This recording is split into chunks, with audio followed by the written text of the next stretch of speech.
వీళ్ళకి ఎలా చెప్పాలి, ఇన్నిసార్లు ఫోన్ చేయొద్దని, లేకపోతే వీళ్ళకి ఎలా చెప్పాలి మనం మాట్లాడేటప్పుడు మధ్యలో దూరొద్దని, ఇలాంటి మనకి కొన్ని ఆబ్లిగేషన్స్ వస్తూ ఉంటాయి. So how to set boundaries without using words, అంటే మాటల్లో చెప్పకుండా వాళ్ళకి ఎలా మన బాడీ లాంగ్వేజ్తో లేదా మన బిహేవియర్తో కన్వే చేయొచ్చు అనేది చూద్దాం.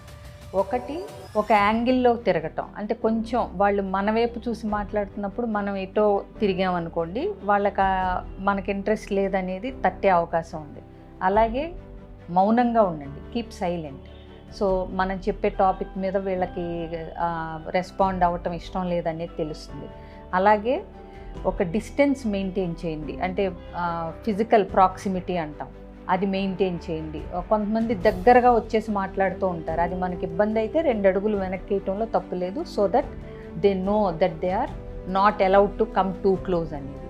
అలాగే నేను ఈ ఫోన్ కాల్స్ ఇవన్నప్పుడు ఒక రొటీన్ సెట్ చేసుకోండి. 9 తర్వాత లేదా 10 తర్వాత ఈవిడికి ఫోన్ చేసినా కాల్స్ ఎత్తదు, ఆయనకి పొద్దున్నే 9 లోపల ఫోన్ చేస్తే ఫోన్ తీయడు అనేది తెలిసిందనుకోండి.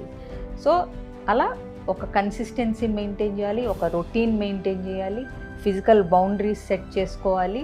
మనం వాళ్ళని మాటలతో హర్ట్ చేయకుండా కూడా మన బౌండరీస్ని మనం సెట్ చేసుకోవచ్చు అనేది గుర్తుపెట్టుకోండి.